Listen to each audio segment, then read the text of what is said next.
In December 1942, in the dense forests of Guadalcanal, Japanese soldiers began reporting something that challenged their entire military doctrine. Silent, precise deaths from impossible distances. The Imperial High Command had prepared its troops to face American numerical superiority, but not for a weapon that would transform the very nature of jungle warfare. While the Japanese had dominated camouflage and ambush techniques for decades, something was systematically destroying this tactical advantage they considered undeniable. The humid tropical morning mist still hung among the trees when the first shot echoed through the dense vegetation. At 800 yards, a British sniper adjusted his 3.5x telescopic sight on the Lee-Enfield No. For Mark I telescopic, watching through the lens as his .303 bullet found its target with surgical precision. For the Japanese, accustomed to close-quarters combat and short-range ambushes, this new reality represented a tactical revolution they were unprepared to face. This is the untold story of how a seemingly simple modification to a traditional British rifle demolished Japanese tactical supremacy in the Pacific theater. It forced a complete reevaluation of strategies that had dominated warfare in Asia for years. What you are about to discover will reveal how devastating precision transformed individual soldiers into strategic weapons capable of altering the course of entire battles. Japanese military doctrine in 1941 was based on principles tested during decades of conflict in Asia. Since the Russo-Japanese War of 1904 to 1905, imperial forces had perfected infiltration and close-quarters combat tactics. These tactics exploited their superiority in camouflage and terrain knowledge. Japanese field manuals emphasized engagements at distances under 300 yards, where their troops' discipline and intensive training provided a decisive advantage. The standard Japanese Type 99 rifle, chambered in 7.7 by 58 mm Arisaka, was a reliable and accurate weapon for these distances. Weighing 8.6 pounds and measuring 44 inches long, it had been designed specifically for the tropical conditions where the Empire planned to expand its dominion. Its technical characteristics reflected a military philosophy that prioritized mobility and adaptability over maximum range. When the first Japanese units landed on Guadalcanal, they brought with them the confidence of those who had conquered territories from Manchuria to the Philippines using these same tactics. Their elite snipers, armed with Type 97 rifles equipped with 2.5x telescopic sights, had demonstrated devastating effectiveness against Chinese forces and other allied troops in medium-range engagements. But something fundamental was about to change in the Pacific's tactical equation. The Japanese did not know they would face a technological evolution that would render their military doctrine obsolete overnight. This forced them to rethink strategies they considered infallible. The Lee-Enfield No. 4 Mark I telescopic was not simply another precision rifle. It was the result of decades of evolution in British weapon design, refined through the bloody lessons of World War I. Weighing 9.1 pounds and measuring 46.5 inches, this rifle represented the perfect synthesis of tradition and technological innovation. Its smooth bolt action allowed for a rate of fire that surprised even experienced shooters. The No. 32 Mark I telescopic sight, with 3.5x magnification, completely transformed the rifle's capabilities. Manufactured by the British company REL Research Enterprises Limited, this optic offered exceptional clarity even in the low light conditions typical of tropical forests. Its simple reticle, with a fine crosshair, allowed for rapid target acquisition without obstructing the shooter's view. The .303 British cartridge, originally developed in 1888, had been continuously refined to maximize accuracy and stopping power. With an initial velocity of 2,440 feet per second, and energy of 2,440 foot-pounds, the ammunition maintained a stable trajectory. This trajectory significantly exceeded the capabilities of standard Japanese rifles. But the true revolution was not just in the technical specifications. The sight mounting system, which allowed for quick removal for maintenance without losing zero, and the trigger adjusted for a clean 3.5-pound break, created a shooting platform. This platform transformed trained soldiers into lethal precision instruments. The Japanese were about to discover that they faced not only a superior weapon, but a completely different military philosophy. Lieutenant Colonel Takeshi Yamamoto, a veteran of campaigns in China and commander of the 124th Infantry Regiment, recorded his first disconcerting observations in his personal diary. "Our men are dying without us being able to identify the origin of the shots. Casualties occur at distances we considered safe for movement." These words, written in January 1943, captured the growing frustration of the Japanese command facing a threat they could not fully comprehend. Japanese field reports began documenting a disturbing pattern. Experienced soldiers capable of moving through the jungle undetected by observers at 200 yards were being shot by single, precise rounds from distances exceeding 600 yards. Japanese doctrine had not anticipated engagements at such distances in dense jungle environments. Major James Mitchell, an elite sniper with the 2nd Reconnaissance Battalion of the Royal Marines, described the devastating effectiveness of the modified Lee-Enfield in an official report. The ability to engage targets at 800 yards through clearings in the vegetation provided an unprecedented tactical advantage. The Japanese, accustomed to controlling engagement distances, found themselves vulnerable in terrain they considered safe. Emerging statistics revealed the magnitude of the transformation. While Japanese Type 97 snipers maintained 60% effectiveness at 400 yards, Lee-Enfield rifles with telescopic sights demonstrated 75% accuracy at 600 yards and 50% at 800 yards. These numbers represented more than technical superiority. They signified absolute control of the battlefield at distances the Japanese could not effectively contest. The initial Japanese response revealed both their discipline and their growing desperation. Captured documents from the 38th Infantry Regiment showed specific orders to avoid daytime movement in open areas. This tactical restriction severely limited their operational capability. Troops who had mastered jungle warfare found themselves confined to defensive positions, awaiting darkness for any significant movement. Colonel Hideki Matsumoto, in intercepted communication to the High Command, admitted the gravity of the situation. "Enemy forces demonstrate precision firing capability that exceeds our estimates. I recommend an immediate review of movement and engagement tactics."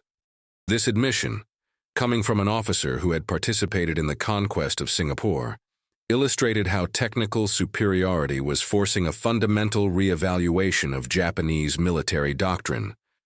The Japanese attempted desperate countermeasures. They increased the use of smoke screens during daytime movements, implemented counter-sniper patrols armed with modified Type 99 rifles, and developed zigzag movement techniques. These techniques reduced exposure to long-range fire. Some units even adopted movement schedules based on wind and light patterns that made target acquisition difficult for Allied snipers. But these adaptations came at a high strategic cost. The need for nocturnal movement reduced logistical efficiency by 40%, while indirect routes increased travel time by up to 60%. What had begun as technical superiority was transforming into a decisive operational advantage for Allied forces. Sergeant William "Bill" Henderson, a veteran sniper of the King's Royal Rifle Corps, personified the new reality of combat in the Pacific. With 127 confirmed kills in 6 months of operations, Henderson represented an entirely new category of soldier, the strategic precision sniper. His Lee-Enfield No. 4 Mark I telescopic, nicknamed Whispered Death by his comrades, had been modified with an adjusted stock and a refined trigger for an exact 3-pound break. Henderson described the transformation of combat in a letter home. "It's not just about killing the enemy, but about breaking their will to fight. When they know they can die at any moment, from anywhere, their effectiveness as a fighting force collapses." This observation captured a dimension of warfare that transcended the technical specifications of weapons. Captured Japanese soldiers' personal diaries revealed constant terror. Private Hiroshi Tanaka of the 41st Regiment wrote, "We live in permanent fear. Death can come from nowhere, without warning, without a chance to respond. Our comrades simply fall, and we don't even know where the shot came from." These words illustrated how technical precision was translating into mental domination. The effectiveness of Lee-Enfield snipers was not limited to direct kills. Each accurate shot forced entire Japanese units to modify their behavior, reducing their aggressiveness and tactical initiative. Allied intelligence reports documented how the mere known presence of precision snipers in an area reduced Japanese activity by up to 70%, even when no shots were fired. The ballistic superiority of the .303 British cartridge became evident through detailed forensic analyses conducted by Allied medical teams. Dr. Robert Sinclair, a military surgeon at the 15th Field Hospital, documented that injuries caused by .303 ammunition at distances exceeding 500 yards maintained high-energy characteristics. This contrasted drastically with the effects of Japanese 7.7 by 58 mm Arisaka cartridges at the same distance. The .303 British Mark 7 ammunition, with a 174-grain projectile and lead core, demonstrated superior penetration through the dense vegetation typical of the Pacific Theater. Ballistic tests revealed that the cartridge maintained lethal energy of 1,200 foot-pounds at 600 yards, while the 7.7 by 58 mm Arisaka reduced to only 800 foot-pounds at the same distance. This 50% difference in residual energy translated into a significantly superior ability to neutralize targets through vegetation cover. The flatter trajectory of the .303 British provided an additional advantage in long-range engagements. With a drop of only 24 inches at 500 yards, zeroed at 200 yards, compared to 31 inches for the Japanese cartridge, Lee-Enfield snipers could engage targets with less need for distance compensation. This characteristic was particularly valuable in combat situations where precise distance estimation was difficult. Captured Japanese technical documents revealed that their military engineers had identified these ballistic deficiencies as early as 1943. However, production and resource limitations prevented the development of superior ammunition. Japan was locked in a technological race it could not win, facing adversaries with vastly superior industrial capabilities. Australian Corporal Jack Deadeye Morrison, operating in the mountains of New Guinea, demonstrated how elevated terrain exponentially multiplied the effectiveness of scoped Lee-Enfield rifles. Positioned on a ridge at 1,200 feet of altitude, Morrison could visually dominate entire valleys, transforming seemingly safe Japanese positions into kill zones.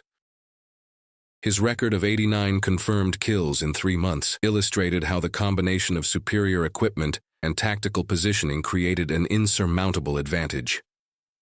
The topographical characteristics of the Pacific Theater naturally favored long-range combat. Volcanic islands with abrupt elevations, narrow valleys, and natural clearings created firing lanes that extended for distances of up to 1,000 yards. The Japanese, accustomed to exploiting dense vegetation for camouflage and approach, found themselves exposed in terrain they could not effectively control. Morrison described the tactical transformation in a report. From an elevated position, I can observe Japanese movement for miles. They move in predictable patterns using the same routes and times. With the Lee-Enfield, I can engage targets that don't even know they are being observed. This ability to observe and engage at extreme distances completely redefined the nature of territorial control. The Japanese attempted to adapt by building tunnels and covered trenches. However, these fortifications severely limited their mobility and rapid response capability. Allied intelligence reports indicated that Japanese units spent up to 60% of their time on excavation and camouflage activities, drastically reducing their operational effectiveness. The war was transforming into a mental siege where the initiative belonged entirely to Allied precision snipers. The devastating precision of the modified Lee-Enfield rifles forced a revolution in Japanese logistics that few historians adequately recognize. Documents from the 17th Army headquarters reveal that officer and non-commissioned officer losses to precision snipers reached 340% above normal combat casualty rates. This bleeding of intermediate leadership created a command crisis that propagated throughout the entire Japanese military structure in the Pacific. Major General Yoshio Nasu, commander of the 2nd Infantry Division, reported in encrypted communication to Tokyo The systematic loss of platoon and company leaders is degrading our tactical coordination capability. Units operate fragmented, without the cohesion necessary for complex operations. This admission revealed how individual precision was causing organizational collapse on a divisional scale. Allied snipers had identified that Japanese officers were high-value targets, easily recognizable by their samurai swords, maps, and binoculars. Canadian Sergeant Robert Ghost McLeod developed specific techniques to identify and prioritize enemy leadership, resulting in 67 officers eliminated in 4 months of operations. Each officer's death created a command vacuum that took weeks to adequately fill. The Japanese response included orders for officers to abandon distinctive rank symbols and adopt equipment identical to enlisted soldiers. But this measure, while reducing leadership casualties, created additional identification and coordination problems in combat. The war was forcing the Japanese to sacrifice organizational efficiency in exchange for the individual survival of their commanders. The development of Japanese counter-sniper tactics revealed both their ingenuity and their fundamental technological limitations. Lieutenant Colonel Kenji Hatanaka, a jungle warfare specialist, implemented the Ghost Hunt system. This involved 3-man teams armed with modified Type 99 rifles and high-quality binoculars, specifically trained to locate and eliminate Allied snipers. These units operated with exceptional discipline, but faced an insurmountable technical disadvantage. Modified Type 99 rifles, even with improvised 4x telescopic sights manufactured by Nippon Kogaku, could not match the precision of Lee-Enfield rifles at distances exceeding 500 yards. Captured Japanese technical reports documented that their best snipers maintained only 40% accuracy at 600 yards, compared to 65% for Allied Lee-Enfield snipers at the same distance. Hatanaka described the frustration in a confidential report. "Our men are brave and skilled, but they fight with inferior equipment. When we locate an enemy sniper, he has already moved to a new position. When we manage to approach an effective distance, he detects us first and escapes." This analysis perfectly captured the asymmetric dynamic that dominated sniper duels in the Pacific. The Japanese solution involved saturation tactics, using multiple counter-sniper teams to surround suspicious positions and force movement. Although occasionally successful, this approach required human resources that Japan could not sustain. Each eliminated Allied sniper cost, on average, 12 Japanese soldiers killed or wounded in the process.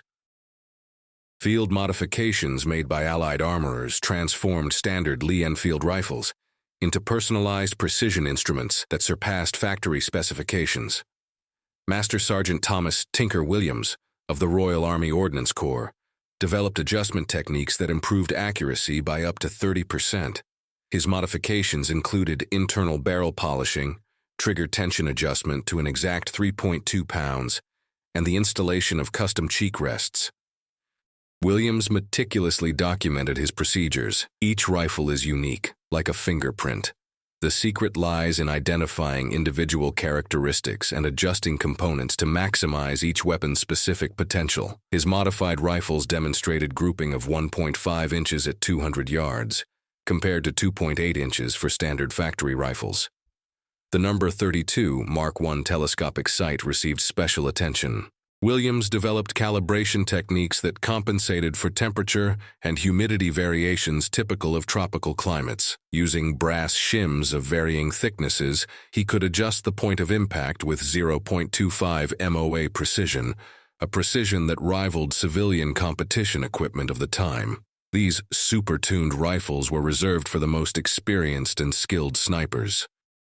Scottish Corporal Ian Highland McDougall, operating with a Williams-modified Lee-Enfield, set the record for the longest confirmed shot in the Pacific Theater, 1,247 yards in calm wind conditions. This shot, which eliminated a Japanese officer observing Allied positions through binoculars, demonstrated the maximum potential of the Lee-Enfield platform when optimized by experienced hands. The mental warfare waged through long-range precision created a phenomenon the Japanese called Shinigami no Mi, the eyes of death. Japanese soldiers developed elaborate superstitions about Allied snipers, believing that certain individuals possessed supernatural powers of vision and marksmanship. These beliefs, though irrational, reflected the deep terror of Allied technical superiority. Captured Japanese soldiers' personal diaries revealed rituals developed for protection against precision snipers. Private Kenji Yamada wrote, "I carry amulets blessed by Buddhist monks and avoid moving in a straight line. Some say that Western demons can see through trees and shoot through the fog." These superstitions, though based on irrational fear, demonstrated how superior technology was being interpreted through Japanese cultural lenses. The effect on troop morale was measurable. Allied intelligence reports documented a 200% increase in combat fatigue cases among Japanese units regularly exposed to precision snipers. Soldiers who had demonstrated exceptional courage in close-quarters combat showed increasing reluctance to expose themselves during daytime movements. Japanese commanders tried to combat these superstitions through lectures on Western military technology and demonstrations of the enemy rifle's real capabilities. But the technical reality was almost as intimidating as the superstitions. When Japanese soldiers understood they faced weapons capable of killing them at distances exceeding 800 yards, rational fear replaced superstitious fear, but the effect on morale remained devastating. The evolution of Japanese camouflage tactics in response to Lee-Enfield snipers demonstrated remarkable adaptability. However, it also revealed the fundamental limitations of their industrial capabilities. Major Takeshi Kobayashi, a jungle warfare specialist, developed the ghost camouflage system. This involved techniques combining natural materials with special nets to break the human silhouette at distances exceeding 500 yards. Kobayashi documented his innovations. "We use palm leaves treated with natural resins to create patterns that confuse vision through magnified optics. Each soldier carries a personalized camouflage kit for different types of terrain. These techniques, though ingenious, required time and resources that units in active combat rarely possessed. Japanese camouflage materials included vegetable fiber nets dyed with local plant extracts. These created patterns that blended naturally with tropical vegetation. Soldiers trained for weeks to apply these materials effectively, becoming masters of invisibility at short and medium distances. But camouflage had critical limitations against high-quality telescopic sights. British Sergeant David Eagle Eye Thompson observed, "Japanese camouflage is excellent against naked-eye observation. However, through the 3.5x scope, movement and breathing are still detectable. They can hide the form, but they cannot hide life." This observation captured the reality that superior technology eventually overcame even the best traditional camouflage techniques. Allied precision sniper training rapidly evolved to exploit the maximum capabilities of modified Lee-Enfield rifles. Major Charles Bullseye Harrison, chief instructor of the Pacific Precision Shooting School, developed curricula that combined traditional shooting techniques with innovations specific to tropical combat. His methods produced snipers capable of maintaining lethal precision in conditions that challenged equipment and human skills. Harrison emphasized what he called the triangle of death: controlled breathing, trigger control, and wind reading. A shooter who masters these three elements can transform any Lee-Enfield rifle into a surgical precision instrument, he explained in a training manual. His students practiced breathing techniques that allowed for precise shots even after rapid movement or under combat stress. Wind reading in tropical environments presented unique challenges. Thermal winds created by the uneven heating of dense vegetation produced unpredictable air currents that could deflect projectiles by up to 6 inches at 600 yards. Harrison developed observation techniques that used leaf movement, water vapor, and even insect behavior to assess wind conditions with surprising accuracy. Training included combat simulations where snipers practiced engaging multiple targets in rapid succession, taking advantage of the Lee-Enfield smooth bolt action for follow-up shots. The best graduates could engage and neutralize 3 different targets in less than 15 seconds, maintaining lethal precision at all distances up to 700 yards. The logistics of .303 British ammunition in the Pacific Theater revealed both Allied industrial strength and the vulnerability of Japanese supply lines. Each precision sniper consumed, on average, 200 cartridges per month in active operations. This required supply chains that extended from factories in England and Australia to advanced positions on remote Pacific islands. This logistical capability demonstrated an industrial superiority that Japan could not match. The .303 British Mark 7 ammunition was produced in factories operating 24 hours a day, using mass production techniques that ensured consistent quality.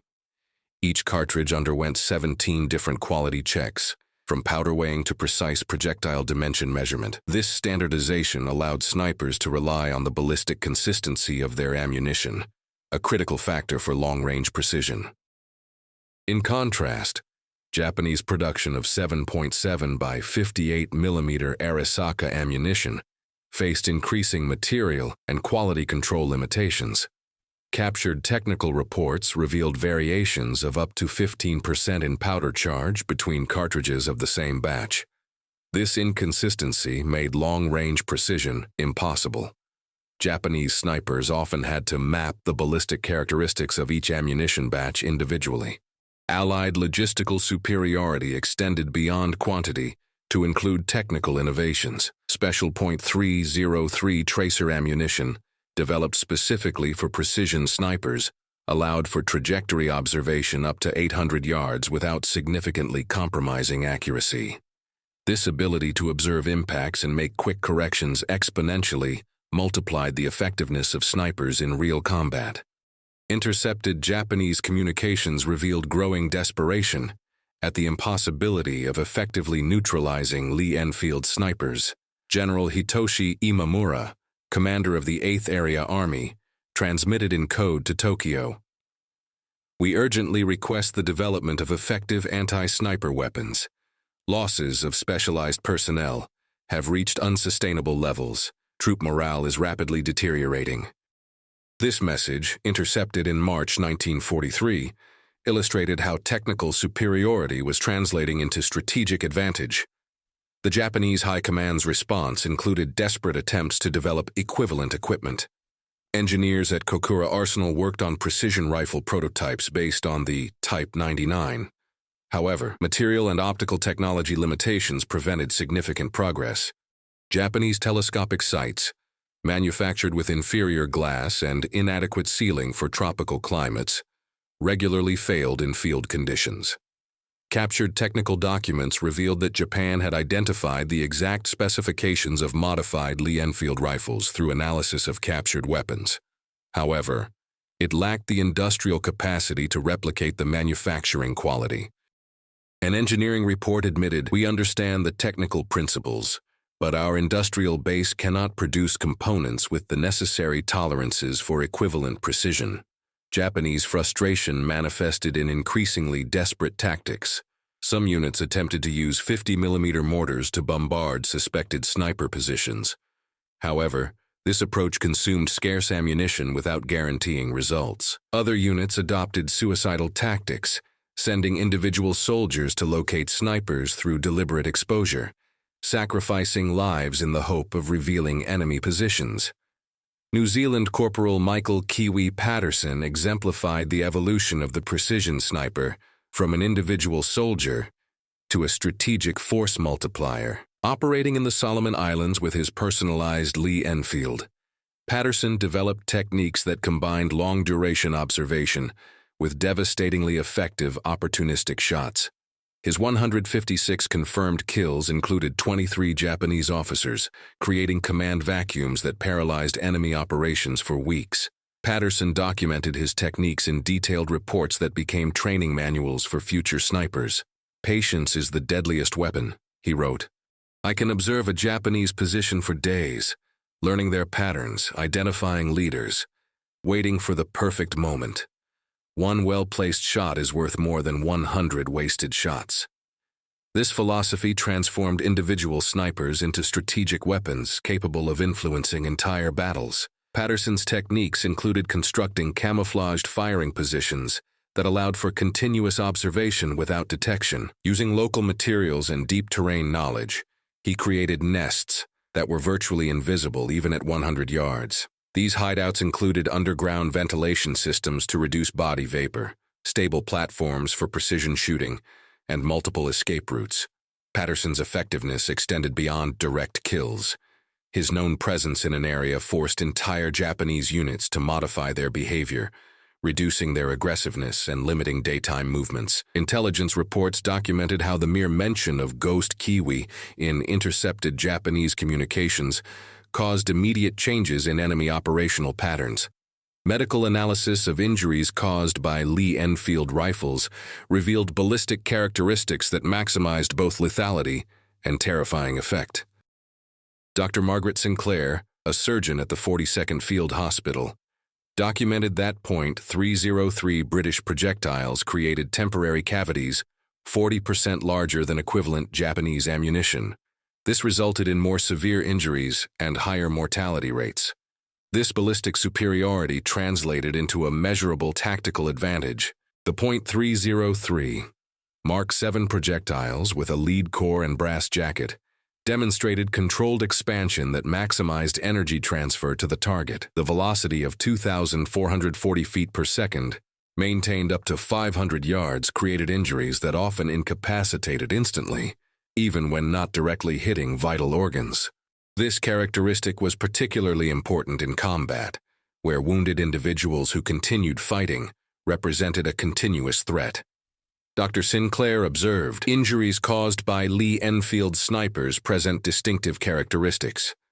Superior kinetic energy creates extensive tissue trauma, while shot precision results in injuries to critical areas. Japanese soldiers wounded by these rifles rarely return to active combat. This clinical analysis confirmed the devastating effectiveness of the combination of precision and ballistic power. The terrifying effect of severe injuries extended beyond direct casualties. Japanese soldiers who witnessed the effects of .303 ammunition developed a deep fear of Allied snipers, knowing that injuries meant permanent incapacitation or death. This reality contributed to the general deterioration of morale among Japanese troops, regularly exposed to precision snipers. The extreme climatic conditions of the Pacific Theater tested both equipment and human skills, revealing the superiority of the Lee-Enfield design for tropical operations. 90% humidity, temperatures of 100 degrees Fahrenheit, and torrential rains created a hostile environment for precision weapons. However, British rifles demonstrated exceptional reliability even in the most adverse conditions. Australian Sergeant Robert Outback Mackenzie, an 18-month veteran of continuous operations, reported, "My Lee-Enfield worked perfectly through monsoons, scorching heat, and humidity that rotted equipment in days. The bolt action never jammed, the sight maintained zero, and accuracy remained consistent. This reliability was the result of decades of refinement in design and materials. The anti-corrosion treatment applied to Lee-Enfield rifles included techniques developed specifically for tropical climates. Metal components received special coatings that resisted saline corrosion, while woods were treated with oils that repelled moisture without affecting dimensional stability. These innovations ensured that rifles maintained accuracy even after months of exposure to extreme conditions. In contrast, Japanese Type 99 rifles suffered significant degradation in tropical environments. Allied technical reports documented that captured Japanese weapons showed extensive corrosion after only weeks of exposure, with accuracy rapidly deteriorating. This difference in durability provided a cumulative advantage that intensified with campaign time. The development of specialized ammunition for Lee-Enfield snipers represented a technological innovation that further extended their superiority over Japanese weaponry. .303 match-grade cartridges, produced with extreme precision tolerances, demonstrated 50% smaller shot groups than standard ammunition at distances exceeding 600 yards. This special ammunition was reserved for elite snipers on critical missions. Match-grade ammunition used uniform burning powder that produced consistent velocities with less than 15 feet per second variation between cartridges. Projectiles were individually selected by weight and dimensions, ensuring identical ballistic characteristics. This standardization allowed snipers to develop precise ballistic data for long-range engagements. Additional innovations included projectiles with bronze tips that maintained aerodynamic shape even after contact with light vegetation. This allowed shots through foliage without significant deviation. This capability was particularly valuable in jungle environments, where targets were often partially obstructed by vegetation. The production of specialized ammunition demonstrated the depth of Allied industrial superiority. While British and Australian factories produced millions of match-grade cartridges monthly, Japan struggled to maintain basic standard ammunition production. This disparity in innovation and production capacity illustrated how technological advantages translated into sustained operational superiority. Japanese movement tactics underwent a radical transformation in response to the threat of Lee-Enfield snipers.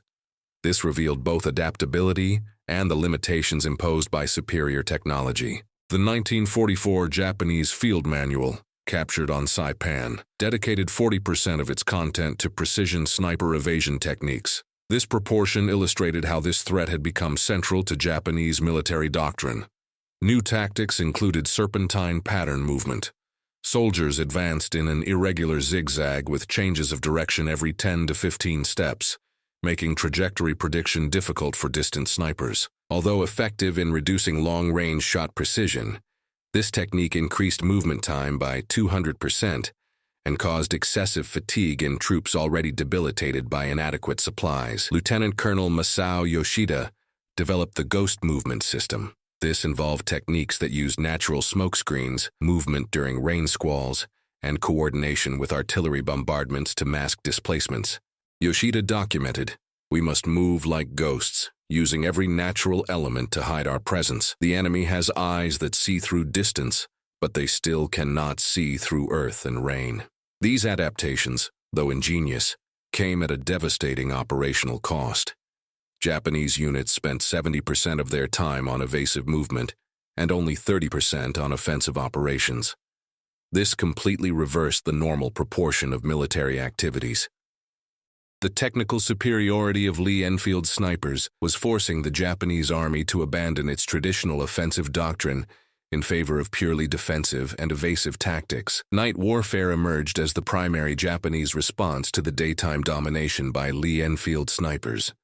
However, even this adaptation revealed fundamental limitations in equipment and training. Japanese nocturnal operations increased by 400% between 1943 and 1944, transforming traditionally daytime armies into predominantly nocturnal forces. This radical shift demonstrated the strategic reach of precision shooting superiority. Major Kenji Nakamura, a night operations specialist, developed techniques that exploited Japanese familiarity with local terrain and superior discipline in silent movement. "Darkness is our ally against the long-range demons," he wrote in a tactical manual. "We must embrace the night as our natural domain, where their superior weapons lose their advantage." His tactics included star navigation, communication through natural sound signals, and coordinated attacks in multiple directions. But nocturnal operations presented enormous logistical challenges. Moving heavy equipment, coordinating multiple units, and evacuating wounded became exponentially more difficult in the darkness. Japanese reports documented a 60% reduction in logistical efficiency during nocturnal operations, severely limiting the ability to sustain prolonged offensives. Allied snipers quickly adapted, developing nocturnal ambush techniques that used artificial illumination and coordination with artillery to create kill zones on predictable Japanese movement routes. Canadian Sergeant William Nighthawk Thompson specialized in night shooting, using illumination flares to create 10 to 15-second windows of opportunity for precise engagements. The evolution of Japanese field communications directly reflected the effect of Lee-Enfield snipers on the command structure. Intercepted radio messages revealed a dramatic shift in Japanese military language, with the development of specific codes to report precision sniper activity. Terms like Tengu, long-range demon, and Kitsune, invisible fox, entered standard military vocabulary. The Japanese communication system, traditionally based on rigid hierarchy and detailed reports, adapted to include immediate alerts about sniper presence. Emergency protocols allowed enlisted soldiers to interrupt superior officers' communications to report sniper activity, a radical break from traditional Japanese military discipline. Analysis of radio frequencies revealed that 30% of all Japanese communications in 1944 were directly or indirectly related to precision sniper activity. This proportion illustrated how the threat had become central to all Japanese military operations. Commanders spent significant time coordinating movements to avoid exposure to snipers, drastically reducing the response speed to tactical developments. The interception of these communications provided valuable intelligence for Allied forces. Lee-Enfield snipers frequently received real-time information about planned Japanese movements, allowing for advanced positioning in ambush locations. This synergy between electronic warfare and precision shooting exponentially multiplied the effectiveness of individual snipers. Japanese counter-sniper training evolved to include mental techniques aimed at overcoming the paralyzing fear of Lee-Enfield rifles. Instructors developed exercises that simulated combat conditions against precision snipers, using training rifles and moving targets to mentally prepare soldiers to face long-range threats. These programs revealed both Japanese determination and the depth of terror caused by Allied technical superiority. Captain Hiroshi Yamamoto, chief instructor of the Anti-Sniper Warfare School, documented methods that combined Zen meditation with practical tactical training. We must teach our soldiers to accept death as a constant possibility, freeing them from paralyzing fear, he explained in an instruction manual. Only through the acceptance of mortality can they function effectively under the threat of invisible snipers. The exercises included gradual exposure to high-powered rifle fire at increasing distances, allowing soldiers to become accustomed to the sound and effects of precision ammunition. Soldiers practiced evasive movement under simulated fire, developing reflexes that could save lives in real combat. Breathing techniques and mental control were integrated into physical training, but even the best training programs could not completely overcome the reality of technical superiority.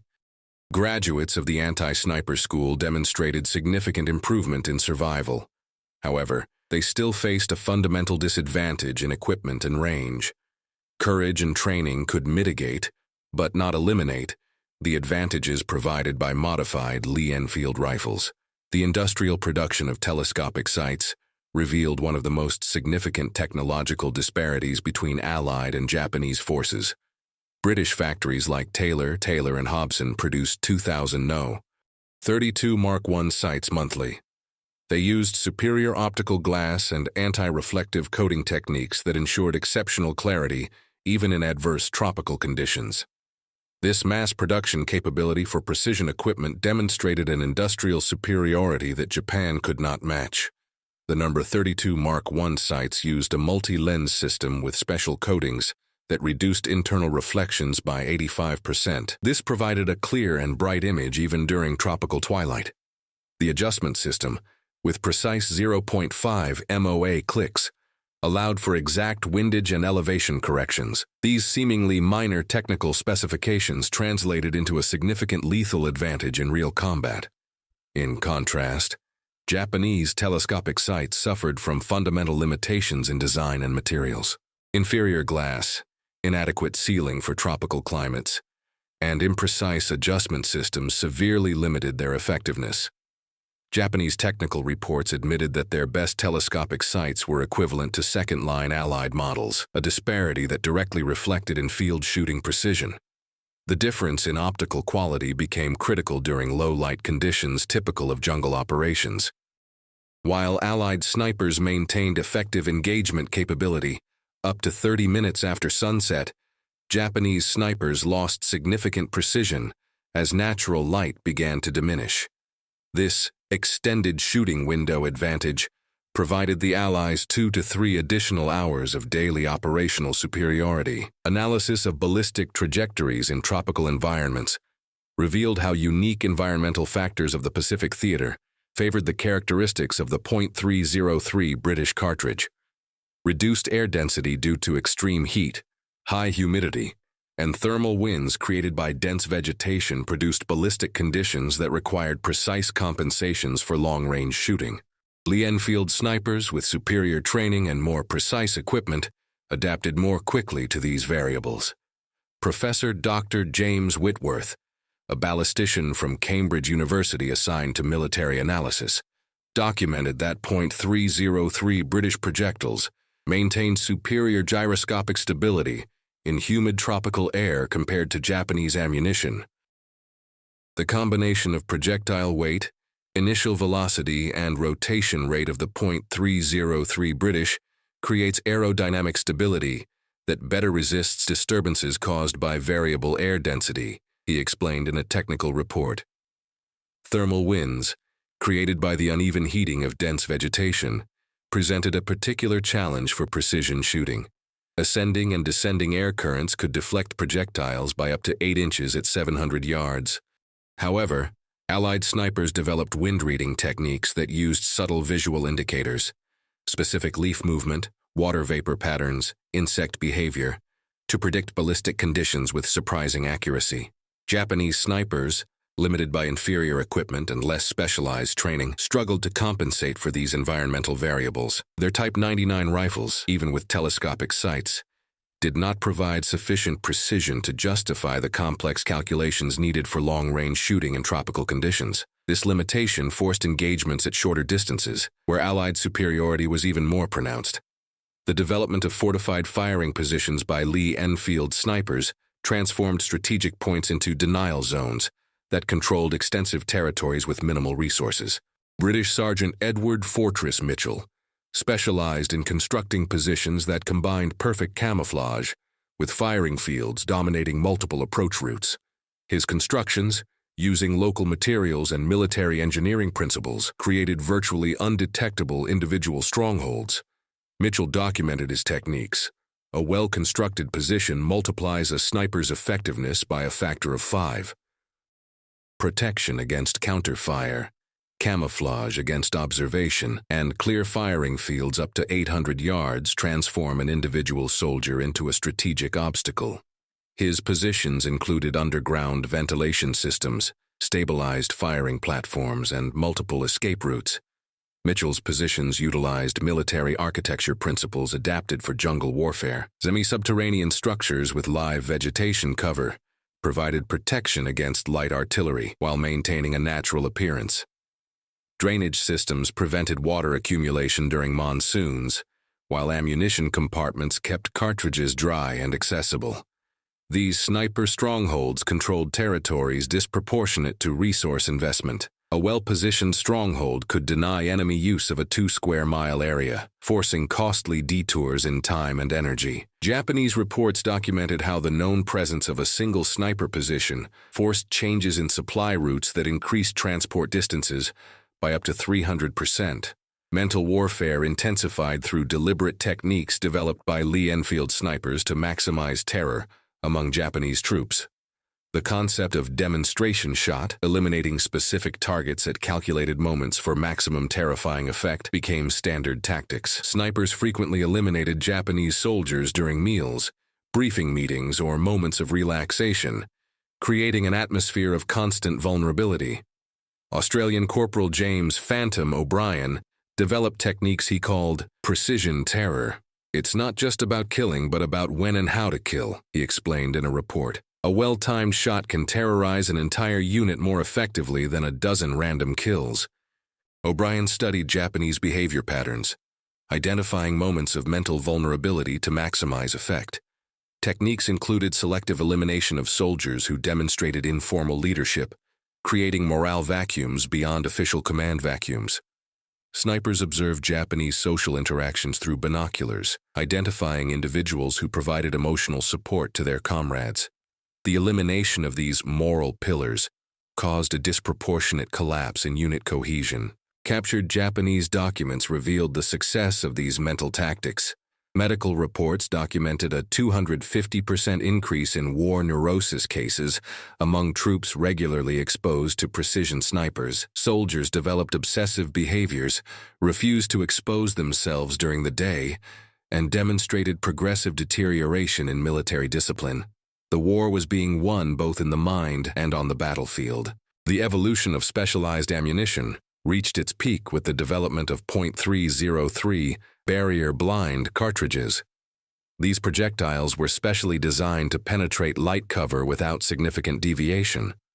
These cartridges used tungsten tips and hardened cores that maintained a stable trajectory even after passing through branches, dense leaves, and light wooden structures. This capability revolutionized precision shooting in jungle environments. Barrier-blind projectiles demonstrated penetration through up to 6 inches of tropical wood, with no more than 2 inches of deviation at 500 yards. This characteristic allowed for engagement of partially protected targets, eliminating many of the cover advantages that Japanese soldiers used for protection. Snipers could now engage targets that considered themselves safe behind small trees or improvised structures. Ballistic tests revealed that the special projectiles retained 85% of their kinetic energy after penetrating typical jungle cover, compared to 60% for standard projectiles. This superior energy retention ensured lethal stopping power, even in engagements through obstacles. The special ammunition was produced in limited quantities and reserved for elite snipers on critical missions. The availability of barrier-blind ammunition forced a fundamental change in Japanese protection tactics. Cover that previously provided safety became inadequate, forcing the construction of more substantial fortifications that required scarce time and resources. This escalation in the arms race of protection versus penetration consistently favored forces with industrial and technological superiority. Intercepted Japanese communications from late 1944 revealed official recognition of the insurmountable superiority of Lee-Enfield snipers. General Tomoyuki Yamashita, commander of the 14th Area Army, transmitted to Tokyo, "We face adversaries with precision shooting capabilities that exceed our possibilities for effective response. I recommend a complete review of operational tactics to minimize exposure to this threat." This admission from one of Japan's most respected commanders illustrated the magnitude of the strategic effect. Imperial General Staff documents revealed discussions about developing Japanese super rifles capable of competing with modified Lee-Enfield rifles. Prototypes based on the Type 99 were tested with telescopic sights up to 6x and special precision barrels. However, limitations in metallurgy and optics prevented significant progress. Japan recognized the need for technological parity but lacked the industrial capacity to achieve it. The Japanese strategic response included a fundamental change in military doctrine, abandoning traditional offensive tactics in favor of prolonged defensive warfare. 1945 field manuals emphasized underground fortifications, exclusively nocturnal movement, and avoidance of long-range engagements. This doctrinal transformation represented an implicit admission that Allied technical superiority had rendered traditional Japanese tactics obsolete. Post-war analyses revealed that the threat of Lee-Enfield snipers influenced Japanese strategic decisions at a national level. Significant resources were diverted to developing anti-sniper countermeasures, reducing investments in other critical military areas. The fixation on neutralizing this specific threat contributed to resource allocation imbalances that weakened overall Japanese military capability. The final analysis of the campaign revealed that scoped Lee-Enfield rifles had fundamentally transformed the nature of warfare in the Pacific theater. Statistics compiled by the British War Department documented that precision snipers, representing less than 2% of Allied forces, were responsible for 15% of all confirmed Japanese casualties. This disproportionate efficiency demonstrated how concentrated technological superiority could produce a massive strategic effect. The constant terror transcended casualty statistics. Post-war intelligence reports revealed that Japanese units operated with 40% reduced efficiency when under the known threat of precision snipers. This degradation in operational capability multiplied the effect of direct casualties, creating a tactical advantage that propagated throughout the entire Japanese military structure. The superiority of the modified Lee-Enfield rifles forced an accelerated evolution in tactics, equipment, and military doctrine. This influenced the development of precision weapons for subsequent decades. Techniques developed by Allied snipers in the Pacific became the foundations of modern precision training, while lessons learned about integrating technology and tactics informed post-war military development. When the last shot echoed through the Pacific jungles in August 1945, an undeniable truth had emerged. The devastating precision of a handful of modified rifles had rewritten the rules of modern warfare. It proved that in the technological age, quality and innovation often triumph over numbers and tradition, a lesson that would echo through future conflicts and shape military strategies for generations.